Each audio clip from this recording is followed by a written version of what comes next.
السلام عليكم ورحمة الله وبركاته.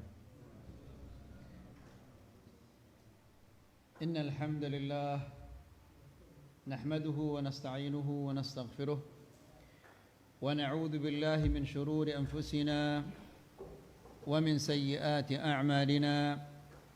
من يهده الله فلا مضل له ومن يضلل فلا هادي له. أشهد أن لا إله إلا الله وحده لا شريك له وأشهد أن محمدا عبده ورسوله. يا أيها الذين آمنوا اتقوا الله حق تقاته ولا تموتن إلا وأنتم مسلمون. يا أيها الناس اتقوا ربكم الذي خلقكم من نفس واحدة وخلق منها زوجها وبث منهما رجالا كثيرا ونساء واتقوا الله الذي تساءلون به والأرحام إن الله كان عليكم رقيبا. يا أيها الذين آمنوا اتقوا الله وقولوا قولا سديدا يصلح لكم أعمالكم ويغفر لكم ذنوبكم ومن يطع الله ورسوله فقد فاز فوزا عظيما. أما بعد فإن أحسن الكلام كلام الله وخير الهدى هدى محمد صلى الله عليه وسلم وشر الأمور محدثاتها فإن كل محدثة بدعة وكل بدعة ضلالة وكل ضلالة في النار. إخواني في الدين أعزكم الله.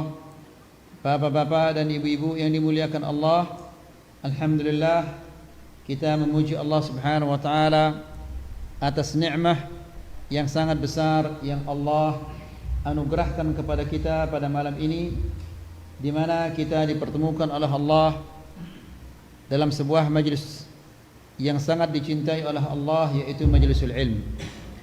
Ikhwani fid din, a'azzakumullah. Kajian kita di malam ini adalah kita akan melanjutkan apa yang sudah kita sampaikan tadi sore, yaitu berkaitan tentang nasihat-nasihat menjelang bulan Ramadan. Yang pertama adalah perlu kita menyadari bahwa bulan Ramadan adalah bulan yang sangat mulia di sisi Allah. Karena saking mulianya bulan ini, sehingga Allah Subhanahu wa taala mengikat syaitan-syaitan. Kemudian pintu-pintu neraka ditutup, tidak satu pun yang dibuka. Pintu-pintu sorga semua dibuka, tidak satu pun yang ditutup. Kemudian Allah banyak membebaskan hamba-hambanya pada bulan Ramadan. Bulan yang seperti ini mulianya, maka perlu ada persiapan-persiapan dari kita. Nasihat yang pertama yang kita sampaikan tadi adalah hendaklah setiap muslim ingat tujuannya diciptakan oleh Allah Subhanahu wa taala bukan untuk bermain-main, bukan untuk bersenang-senang, tapi semata-mata dia diciptakan oleh Allah untuk beribadah kepada Allah Subhanahu wa taala. Salah satu ibadah ini adalah yaitu berpuasa di bulan Ramadan. Oleh karena itu Nabi sallallahu alaihi wasallam mengatakan, "Man shama Ramadan imanan wa ihtisaba, ghufira lahu ma taqaddama min dhanbihi. Wa man qama Ramadan imanan wa ihtisaba, ghufira lahu ma taqaddama min dhanbihi." Barang siapa yang puasa bulan Ramadan karena keimanan dan mengharapkan pahala dari Allah. Keimanan maksudnya dia sadari dari dalam hatinya bahwa dia sedang menjalankan perintah Allah. Apabila ini kita tanam di dalam hati kita atau tertanam di dalam hati kita, maka kita pasti akan berpuasa sebaik mungkin. Apakah itu di musim panas atau di musim dingin? Karena di musim panas kita akan cepat kehausan, di musim dingin kita akan cepat kelaparan. Wahtisaba, dan mengharapkan pahala dari Allah. Kalau dia benar-benar mengharapkan pahala dari Allah, maka dia pasti akan menjauhkan segala sesuatu yang akan menghapus pahala puasanya. Apakah itu dosa matanya, dosa telinganya, dosa lidahnya, atau dosa-dosa yang lain yang akan menghapus pahala puasanya. Jadi ikhwani fiddin, a'azzakumullah, itu nasihat yang pertama yang disampaikan oleh Syekh atau yang kita sampaikan tadi setelah sholat asar. Kita lanjutkan sekarang ayo ikhwah, nasihat yang kedua. Min ni'amillahi 'alaika an madda fi 'umrika wa ja'alaka tudriku hadzal syahr al-'azim. Merupakan nikmat Allah yang sangat besar kepada kita, di mana Allah memperpanjang umur kita sehingga kita bisa bertemu dengan bulan Ramadan. Ini nikmat Allah yang sangat besar. Kenapa demikian? Fakam ghayyabal mautu min sahib. Betapa banyaknya teman-teman kita yang telah tiada di bulan ini. Wa warathara min habib. Betapa banyaknya orang-orang yang kita sayangi, orang-orang yang kita cintai, mereka telah meninggal dunia. Ikhwani fiddin, a'azzakumullah, ingatlah ini baik-baik. Suatu hari Nabi SAW melewati suatu kuburan. Lalu Nabi bertanya, man sahibu hadzal qabr? Siapa pemilik kuburan ini? Atau dengan kata lain, ini kuburan siapa? Mereka mengatakan, ini kuburannya fulan bin fulan. Ya. Kemudian kata Nabi sallallahu alaihi wasallam, rak'atani khafifatani mimma tahqirun wa tanfilun yaziduhuma hadha fi 'amalih ahabba ilaihi min baqiyati dunyakum. Ketahuilah bahwa dua rakaat yang ringan, ya, rakaat pertama Al-Fatihah dan Al-Kafirun, rakaat yang kedua Al-Fatihah dan Al-Ikhlas, yang begitu ringan, mimma tahqirun, yang sering kalian entengkan. Qabliyah zuhur atau ba'diyah zuhur sering kita entengkan. Tanfiluna bihi, padahal ini menambah pahala kalian, menambah pahala salat kalian. Yaziduhuma hadza fi 'amalih, ya, dua rakaat ini yang bisa menambah amalan, pahala amalannya yang mati ini, itu lebih baik bagi dia daripada dunia dan isinya. Ya, dua rakaat yang enteng, yang bisa menambahkan pahala yang mati ini, lebih baik bagi dia daripada dunia dan isinya. Subhanallah. Kalau dua rakaat yang sunnah itu bisa lebih baik bagi dia daripada dunia dan isinya, lalu bagaimana dengan salat yang wajib ini? Ikhwani fiddin, a'azzakumullah, sebanyak apapun pahala yang kita bawa nanti pada hari kiamat, kita masih merasa itu sedikit. Bagaimanapun banyak pahala yang kita bawa, lalu bagaimana kalau memang sedikit pahala yang kita bawa? Orang yang membawa pahala sebanyak apapun, dia tetap merasa itu sedikit.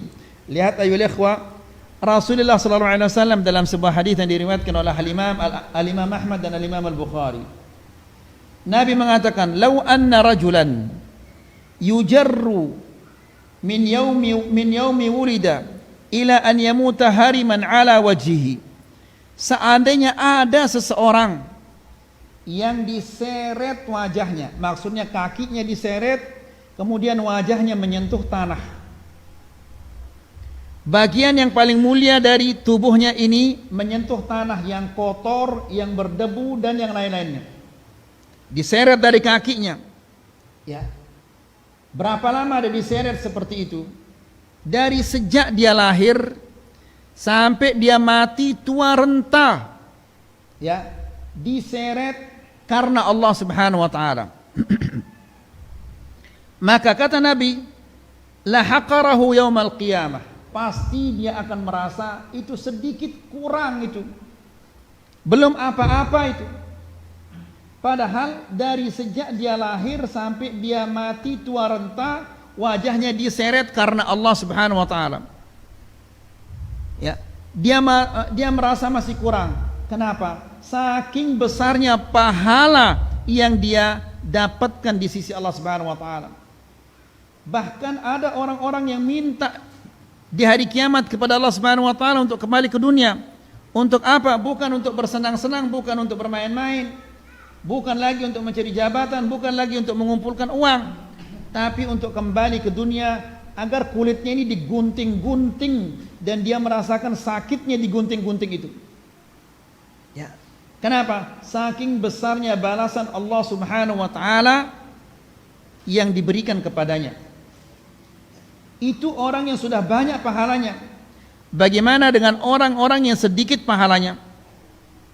Ya. Jadi ikhwani fiddin azakumullah, hendaklah kita mensyukuri Allah Subhanahu wa taala yang memperpanjang umur kita sehingga insyaallah kita bisa bertemu dengan bulan Ramadan.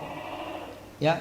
Ikhwani fiddin azakumullah, di antara doa-doa yang dipanjatkan oleh para salafus salih dahulu menjelang bulan Ramadan, mereka mengatakan, Allahumma sallimni ila Ramadan wa sallim li Ramadan wa tasallamhu minni mutaqabbala, yang artinya adalah, ya Allah, selamatkanlah aku, perpanjangkanlah umurku sampai bulan Ramadan,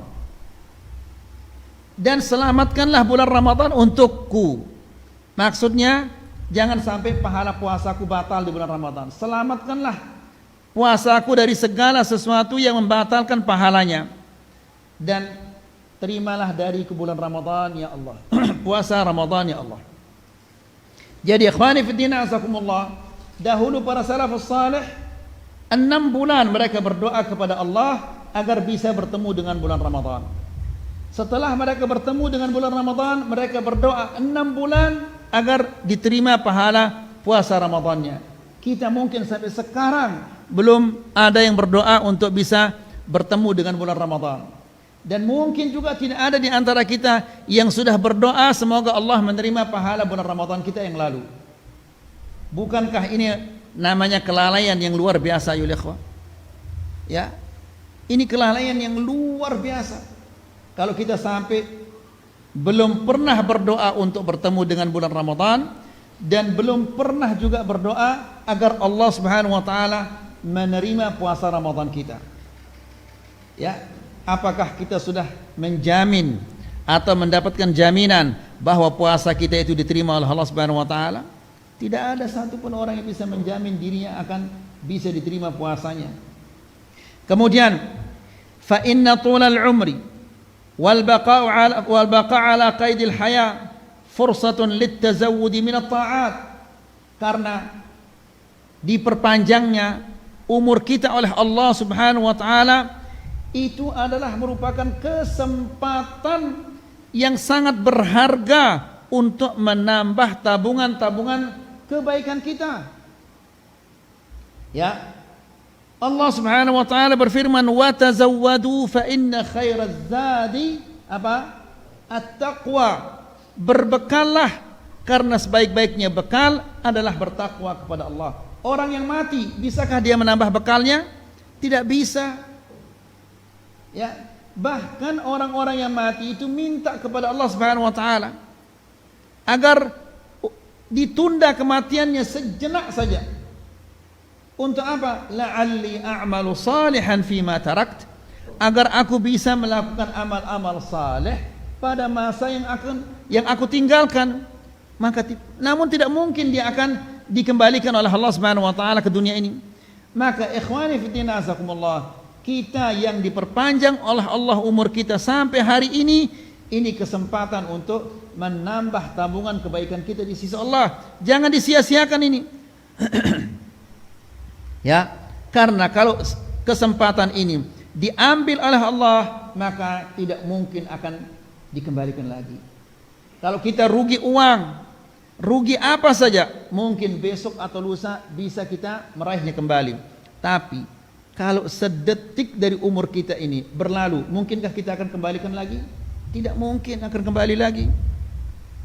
Maka cobalah renungkan berapa banyaknya waktu-waktu yang sudah kita sia-siakan, ya, yang itu akan menjadi penyesalan yang sangat besar bagi kita pada hari kiamat kelak. Orang yang sudah banyak amal ibadahnya saja dia menyesal kenapa dia tidak lebih banyak. Itu yang banyak amal ibadahnya. Lalu bagaimana dengan orang-orang yang sedikit amal ibadahnya, sedikit ketakwaannya kepada Allah Subhanahu wa taala? Bagaimana nyesalnya itu? Ya. Wattaqarrubu ila Allah azza wa jalla bil amal salih. Dan ini kesempatan untuk mendekatkan diri kepada Allah dengan memperbanyak amal-amal saleh. Fara'su malil muslim huwa umruh.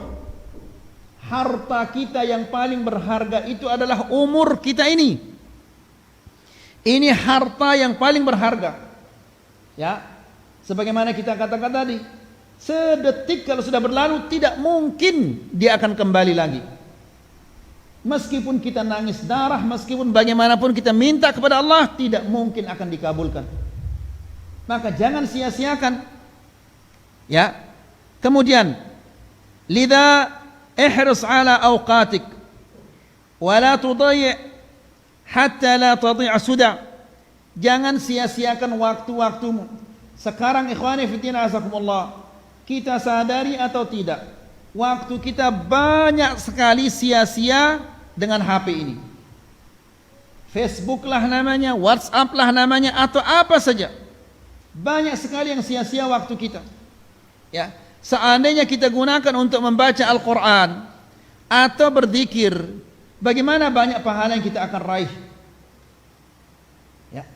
Kemudian, wa tadhakkar anna man sama ma'ana al-'am al-madi wa shalla al-'id, thumma ayna huwa al-an.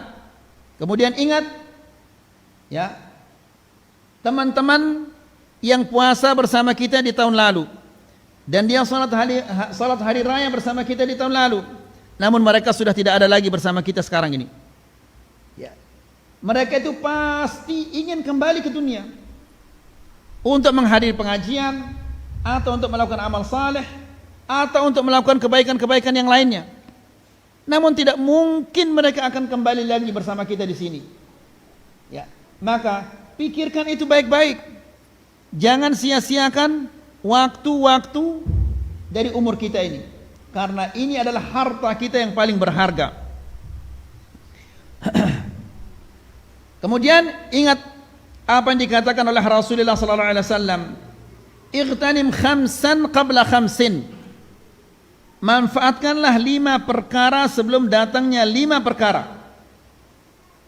Yang pertama kata Rasulullah sallallahu alaihi wasallam, hayataka qabla mautik.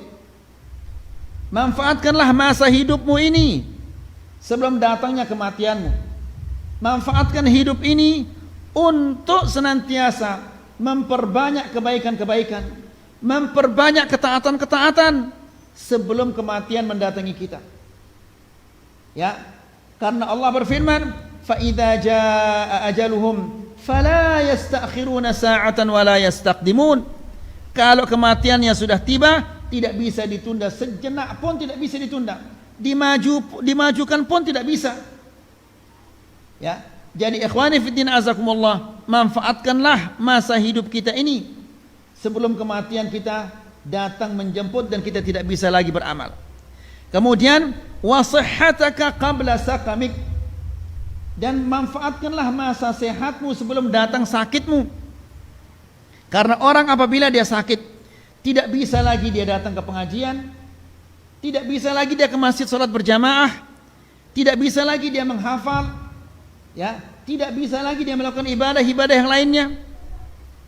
Ya, maka kita yang sehat-sehat ini, manfaatkanlah sehat ini untuk senantiasa beribadah kepada Allah Subhanahu wa taala. Kemudian yang ketiga kata Rasulullah sallallahu alaihi wasallam, wa faraghaka qabla syughlik, dan waktu luangmu sebelum datang masa sibukmu. Kalau orang sibuk, ayo ikhwah, maka dia tidak punya kesempatan untuk apa? Untuk beribadah kepada Allah. Sibuk, luar biasa sibuknya. Makanya Umar bin Khattab radhiyallahu taala anhu mengatakan, ta'allamu qabla an tusawwadu. Belajarlah sebelum kalian menjadi pemimpin. Karena seseorang apabila dia sudah menjadi pemimpin, memimpin rumah tangga atau yang lain-lainnya, maka peluangnya untuk belajar itu sangat-sangat sedikit. Ya, dan coba lihat ayo ikhwah, mungkin banyak di antara kita yang hafalannya hanyalah sedikit saja hafalannya. Hafalan Al-Qur'an maksudnya. Sedikit sekali hafalan Al-Qur'annya. Kenapa? Karena dahulu waktu dia sehat, waktu dia muda, dia tidak memanfaatkannya untuk apa? Membaca Al-Qur'an. Tidak memanfaatkannya untuk menambahkan hafalan-hafalannya. Ya. Ikhwani fiddin azakumullah, yakinlah bahwa itu akan menjadi suatu penyesalan yang sangat besar nanti di sisi Allah Subhanahu wa taala. Kemudian wa syababaka qabla haramik, dan manfaatkanlah usia mudamu sebelum datang usia tuamu. Kalau kita masih muda, kita masih mampu menghafal, masih mampu berdiri salat lama-lama, masih mampu ruku yang lama, sujud yang lama. Tapi kalau sudah tua, ya, lamaan sedikit dia berdiri pusing kepalanya, lamaan dia ruku sakit pinggangnya, ya. Kemudian apabila dia sujud lama-lama seolah-olah matanya mau copot rasanya. Dunia ini terasa muter. Ingat itu ayol ikhwah. Apabila sudah terasa seperti itu, ingatlah bahwa kuburan itu sudah dekat. Ya. Seringkali kita menyampaikan bahwa Allah Subhanahu wa taala berfirman di dalam Al-Qur'an, "Wa ja'akumun nadhir," dan datang kepadamu pembawa peringat. Kata sebagian para ulama, pembawa peringat di sini maksudnya adalah apa? Rambut putih ini, uban ini. Kita diingatkan oleh Allah Subhanahu wa taala dengan uban ini bahwa kuburanmu sudah dekat lagi, sudah dekat ini. Jangan lagi kamu sia-siakan waktumu. Masa kuburanmu sudah dekat masih saja kamu lalai? Masih saja kamu bermain-main, ya, la ilaha illallah, ini kelewatan, lalai orang ini. Kemudian kata Rasulullah sallallahu alaihi wasallam, wa ghinaka qabla faqrik, dan masa kayamu sebelum datang masa miskinmu, masa fakirmu. Jadi ikhwani fiddin azakumullah, kalau kita punya harta, kita kaya, kita bisa berinfak di jalan Allah. Kalau kita sudah fakir, kita tidak bisa berinfak di jalan Allah. Orang yang fakir yang dia pikirkan hanyalah bagaimana bisa makan hari ini. Itu saja yang dia pikirkan. Tidak pernah dia memikirkan bagaimana akhiratnya nanti. Yang dipikirkan hanyalah bagaimana anak saya bisa makan. Itu saja yang dia pikirkan. Bagaimana dia mendekatkan diri kepada Allah, bagaimana anak-anaknya bisa dekat kepada Allah, tidak pernah terlintas di benaknya. Yang terlintas di benaknya hanyalah bagaimana dia bisa makan, bagaimana anak-anaknya bisa makan. Nas'alullah as-salamul afiyah. Ya.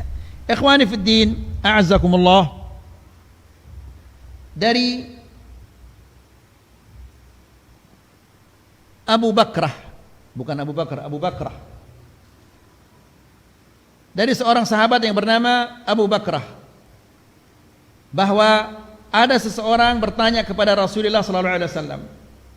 Dia mengatakan, ayyun nasi khair? Ya Rasulullah, orang yang baik itu yang bagaimana? Kita semua ingin menjadi orang yang baik, ya. Namun yang baik itu bukan orang yang sukses setinggi langit, bukan orang yang prestasinya setinggi langit, ya. Bukan orang yang telah mengumpulkan triliunan.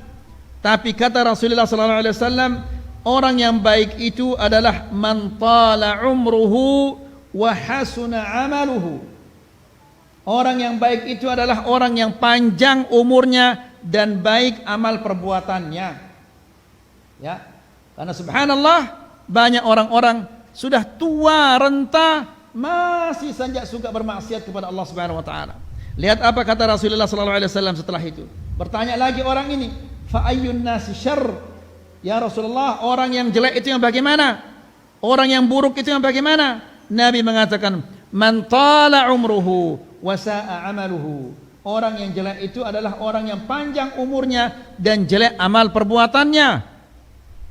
Ya, sudah tua renta masih senang bermaksiat, masih senang joget-jogetan, masih senang juga nonton-nonton apa nyanyi-nyanyian, masih suka nongkrong di tengah jalan, di tengah jalanan, ya, nggak pakai baju, hanya pakai celana pendek, main remi di tengah jalan, main catur di tengah jalan. Nasallallahu salam al-afiyah. Ya, tidak malu kepada umurnya itu. Na'udzubillah. Nah, ikhwani fiddin azakumullah, jangan sampai kita seperti itu. Orang yang diperpanjang umurnya lalu justru amalnya semakin jelek. Maka orang yang seperti ini tentunya semakin hari dia mengumpulkan amalan-amalan atau perbuatan-perbuatan yang tidak diridhai oleh Allah Subhanahu wa taala. Kemudian yang ketiga,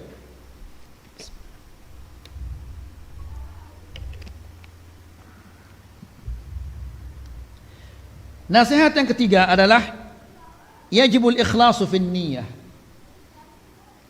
Wajib kita ikhlas dalam berniat. Wa sidqut tawajjuh ila Allah azza wa jal. Dan benar-benar ingin meraih ridha Allah Subhanahu wa taala. Karena Allah Subhanahu wa taala berfirman, "Wa ma umiru illa liya'budullaha mukhlishina lahuddin." Mereka tidak diperintah oleh Allah Subhanahu wa taala melainkan untuk beribadah kepadanya dalam keadaan mengikhlaskan agama kepadanya. Wahdar wa anta ta'malu at-ta'at madakhil ar-riya'i was-sum'ah fa innaha da'un khatirun qad tuhbitu al-amal. Waspadalah, ya, jangan sampai kita terseret ke jalur-jalur riya dan sum'ah. Karena riya dan sum'ah ini akan menghapus amal ibadah kita. Nabi sallallahu alaihi wasallam mengatakan bahwa Allah Subhanahu wa taala berfirman, "Ana aghna syuraka'i 'anil syirik." Aku adalah zat yang tidak membutuhkan sekutu. Allah Subhanahu wa taala tidak membutuhkan pembantu. Allah menciptakan malaikat-malaikat bukan karena Allah butuh kepada malaikat itu. Apa saja yang mau diciptakan oleh Allah Subhanahu wa taala hanya sekedar mengucapkan kun, maka apa yang dikehendaki oleh Allah Subhanahu wa taala akan terjadi. Namun Allah menciptakan malaikat-malaikatnya untuk menunjukkan kekuasaannya. Ya. Nah, Allah Subhanahu wa taala berfirman, "Ana aghna syuraka'i 'anil syirk." Aku adalah zat yang tidak membutuhkan sekutu. Oleh karena itu, man amila amalan asyraka fihi ma'iya ghairi taraktuhu wa syirkahu. Barang siapa yang melakukan amalan-amalan yang dia sekutukan aku dengan yang lainnya, dalam amalan itu aku tinggalkan dia dengan sekutunya itu. Nanti di akhirat akan disuruh dia oleh Allah Subhanahu wa taala, silahkan kamu dulu beribadah supaya kamu dilihat sama fulan dan fulan, maka sekarang mintalah pahalamu sama fulan dan fulan. Ya, dahulu kamu bersedekah supaya kamu dipuji sama fulan dan fulan. Sekarang minta amal pahalamu sama fulan dan fulan. Bisakah fulan dan fulan itu memberikan kita pahala? Tidak mungkin. Ya, maka ikhwani fiddin azakumullah, hati-hatilah. Ya, ketika kita melaksanakan ketaatan-ketaatan, jangan sampai syaitan itu menyeret kita kepada jalur riya dan sum'ah ini. Kemudian kata Syekh, "Waktum hasanatik kama tukhfi sayyi'atik wa 'uyubik." Dan sembunyikanlah kebaikan-kebaikanmu itu sebagaimana engkau sembunyikan kejelekan-kejelekanmu itu. Sebagaimana engkau tidak mau dilihat oleh orang lain kejelekan-kejelekanmu, demikian juga jangan pamerkan kebaikan-kebaikanmu. Ya, karena orang yang memamerkan kebaikannya, maka dengan mudah dia akan diseret oleh syaitan kepada riya dan sum'ah. Nas'alullah salamah wal afiyah. Kemudian kata Syekh, "Waj'al laka khabi'atan min 'amalin salih la ya'lamu bihi illa Allah." Lakukanlah amal-amal saleh secara sembunyi-sembunyi. Jangan sampai ada orang yang mengetahuinya. Seperti apa misalnya? Salat di tengah malam, ya, atau baca Quran di tengah malam, atau doa di tengah malam yang ikhlas karena Allah. atau air mata, setetes air mata saja yang menetes karena Allah Subhanahu wa taala di tengah malam. Lihat ayo ikhwah, pernah kita menyampaikan tentang 3 orang yang masuk ke dalam gua. Lalu apa yang terjadi? Mereka masuk ke dalam gua. Setelah masuk ke dalam gua itu apa yang terjadi ayo ikhwah? Datang ular naga yang besar. Kemudian mereka dimakan 3-tiganya itu. Apa yang terjadi? Ya, jatuh batu besar menutup mulut gua itu, sehingga mereka tidak bisa keluar dari gua itu.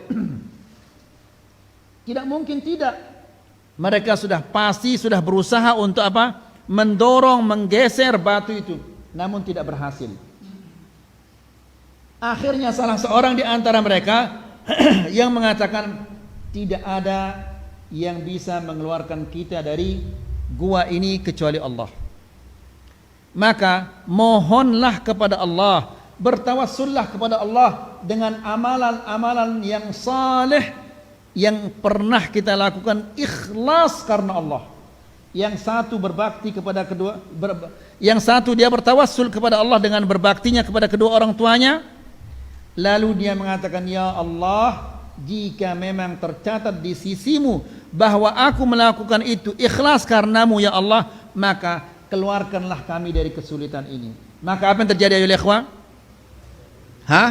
Bergeserlah batu itu. Yang menggeser batu itu apa? Fisik mereka atau keikhlasan mereka?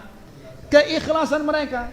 Ketika fisiknya berusaha mendorong, menggeserkan batu itu, tidak bisa tergeser. Namun dengan keikhlasan mereka, tanpa mereka menyentuh batu itu bergeser. Ya. Lalu yang kedua, bertawassul kepada Allah Subhanahu wa taala dengan menjaga dirinya dari perbuatan zina. Lalu dia mengatakan, ya Allah, seandainya tercatat di sisimu bahwa aku melakukan itu ikhlas karenamu ya Allah, keluarkanlah kami dari kesulitan ini. Maka bergeser lagi batu ini, namun mereka belum bisa keluar. Sampai yang ketiga dia bertawassul kepada Allah Subhanahu wa taala dengan kejujurannya. Maka bergeser lagi batu ini sehingga mereka bisa keluar dari kesulitan itu. Jadi ikhwani fiddin azakumullah, perlu sekali bagi kita ya untuk melakukan amal ibadah yang ikhlas karena Allah Subhanahu wa taala. Meskipun itu adalah membantu binatang. Ingat ayo ikhwah, pernah kita menyampaikan tentang wanita pezina yang dimaafkan oleh Allah Subhanahu wa taala dosa-dosanya gara-gara apa? Gara-gara memberi anjing apa? Minum. Ya, lihat bagaimana ketulusannya ayo ikhwah. Ya, wanita ini dia turun ke sumur. Turun dia perempuan ini bukan laki-laki.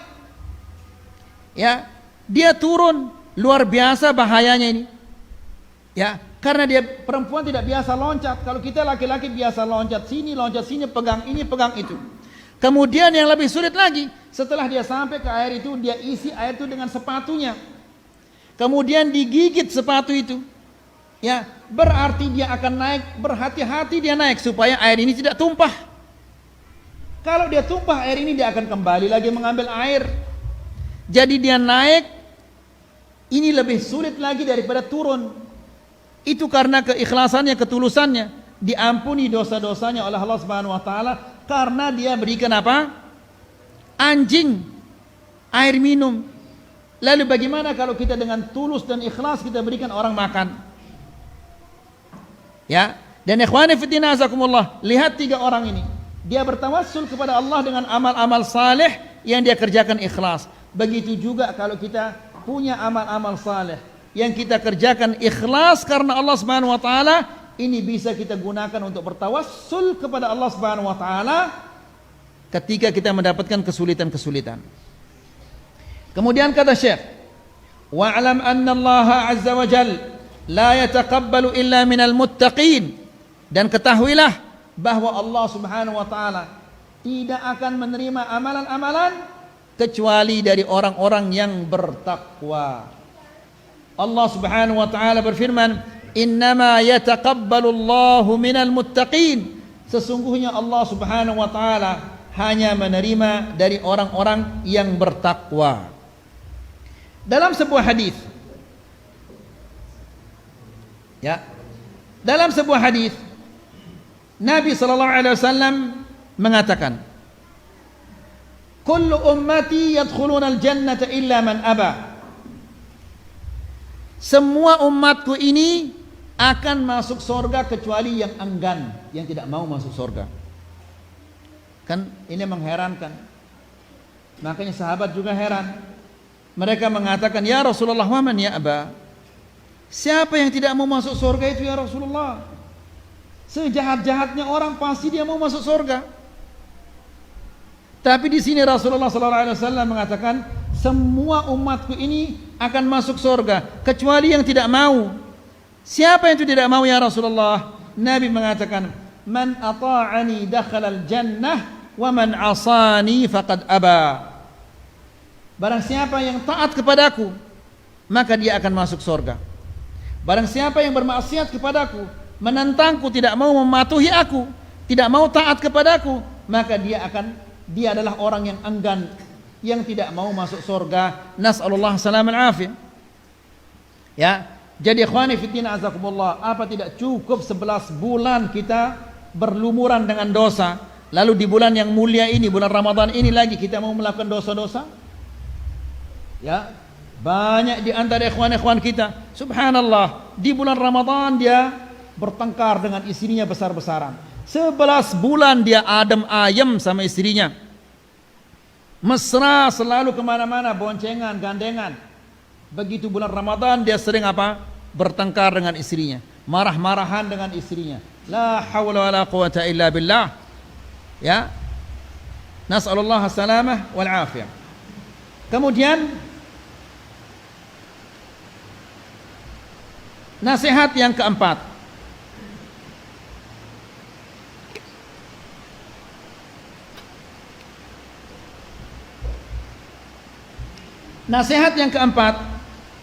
awid nafsaka ala dzikrillahi fi kulli hinin wa ala kulli hal. Biasakanlah dirimu untuk senantiasa berzikir, menyebut nama Allah Subhanahu wa taala.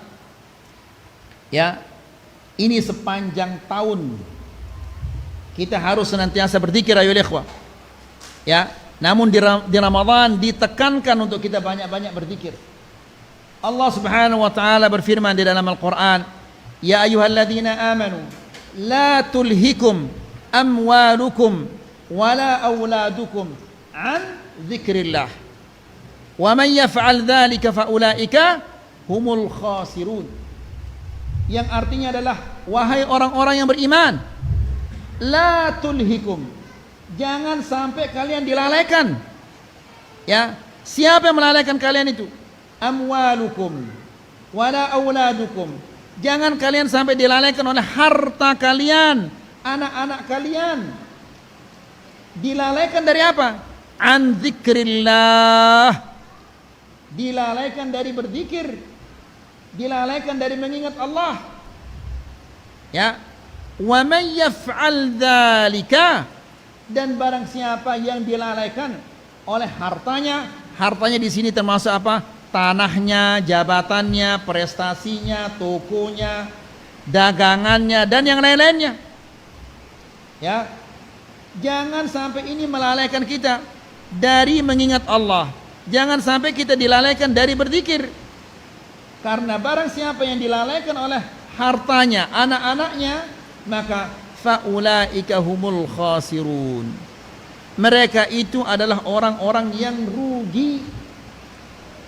Ya, lihat ayolah ikhwah, apa kata Rasulullah sallallahu alaihi wasallam? Ahabbul kalami ila Allah arba'. Ucapan yang paling dicintai oleh Allah ada 4. Ya, paling dicintai oleh Allah Subhanahu wa taala karena ini adalah paling mudah, tidak sulit. Ya, tidak seperti bahasa Cina, bahasa Jepang yang sulit. Ini bahasa Arab yang mudah. Apa itu? Subhanallah, walhamdulillah, wala ilaha illallah, wallahu akbar. Anak-anak kita yang kecil-kecil mereka sudah bisa menyebutnya. Ya, dia gampang. dan paling mudah mendatangkan pahala, dan paling banyak mendatangkan pahala. Gampang, mudah mendatangkan pahala, dan paling banyak pahala didatangkan. Gampang sekali. Subhanallah. Kemudian apa? Walhamdulillah, wala ilaha illallah, wallahu akbar. Di atas motor bisa kita membacanya, di atas mobil bisa kita membacanya, sambil berjalan bisa kita membacanya. Ya, begitu mudah kita bisa mengucapkannya, dan pahalanya begitu besar ayol ikhwah. Ya, jadi biasakan diri untuk senantiasa berzikir dimanapun kita berada.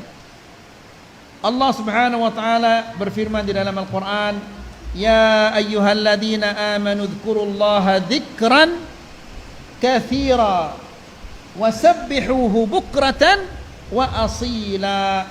Yang artinya adalah, wahai orang-orang yang beriman, berzikirlah ya kepada Allah dengan zikir yang banyak, wasabbihuhu, dan sucikanlah Allah ya, bukratan wa asila, di pagi hari dan di sore hari. Ya, subhanallah ayol ikhwah, orang yang senantiasa berzikir, dia akan senantiasa dekat kepada Allah. Ya, orang yang dekat dengan Allah Subhanahu wa taala, maka dia akan terjaga dari kejelekan-kejelekan. Tapi orang yang tidak berzikir, maka subhanallah ya, dia akan sengsara di dunia ini. Sengsara itu bukan maksudnya dia sakit ini dan yang lain-lainnya. Orang yang sengsara, orang yang hina itu adalah orang yang jauh dari Allah. Dia adalah orang yang paling sengsara dan paling hina. Tidak ada orang yang lebih hina daripada orang yang diperbudak oleh selain Allah, diperbudak oleh hawa nafsunya. Ini orang yang paling hina. Diperbudak oleh hartanya, ini orang yang paling hina. Diperbudak oleh jabatannya, ini orang yang paling hina. Ya, diperbudak oleh hawa nafsunya, diperbudak oleh syaitan, ini adalah orang yang paling hina. Tapi kalau seseorang diperbudak oleh Allah Subhanahu wa taala, taat dan beribadah kepada Allah, dia akan menjadi orang yang paling mulia. Ya. Jadi semakin kita dekat kepada Allah, maka kita akan semakin mulia. Semakin kita jauh kepada Allah, pasti kalau kita jauh dari Allah, kita akan dekat kepada syaitan, dekat kepada hawa nafsu. Kalau kita dekat kepada syaitan dan hawa nafsu ini, pasti kita akan menjadi orang-orang yang hina. Nas'alullah as-salamul afiyah. Makanya Allah mengingatkan hamba-hambanya, wa anibu ila rabbikum, kembalilah kepada Allah. Ya, dia disuruh kembali karena dia sudah melangkah jauh. Namun Allah Subhanahu wa taala masih sayang kepada hambanya, disuruh dia kembali. Wa anibu ila Allah wa aslimu lahu, dan tunduk kepadanya. Min qabli an ya'tiyakumul adzabu thumma la tunsarun, sebelum datang kepada kalian azab Allah, kematian, lalu tidak ada orang yang bisa membantu kalian. Ya, la ilaha illallah. Jadi ikhwani fillah azakumullah, biasakanlah diri untuk senantiasa berzikir, dan zikir ini merupakan tabungan yang sangat-sangat mudah ya untuk menambah pahala atau tabungan pahala kita di sisi Allah Subhanahu wa taala. Jangan sampai nanti pas di akhirat orang-orang banyak pahalanya, banyak tabungannya, kita enggak ada. Seperti yang dikatakan oleh Allah di dalam Al-Qur'an, ya laitani qaddamtu li hayati, seandainya dahulu aku melakukan perbuatan-perbuatan yang baik untuk menghadapi hari ini. Nyesal dia, tapi tidak ada gunanya dia menyesal. Allah juga berfirman, yauma yatadzakkarul insanu wa anna lahu dzikra, pada hari manusia dia sadar bahwa dia dahulu lalai, namun tidak ada gunanya dia sadar pada saat itu. Kalau sadar sekarang berguna, tapi di akhirat nanti semua akan sadar, tapi di saat kesadarannya itu tidak berguna lagi, habis waktunya sudah. Ya, maka dia akan menyesal nanti. Ini saja yang bisa kita sampaikan, semoga ini bermanfaat. Wassallallahu ala nabiyina Muhammad walhamdulillahi rabbil alamin.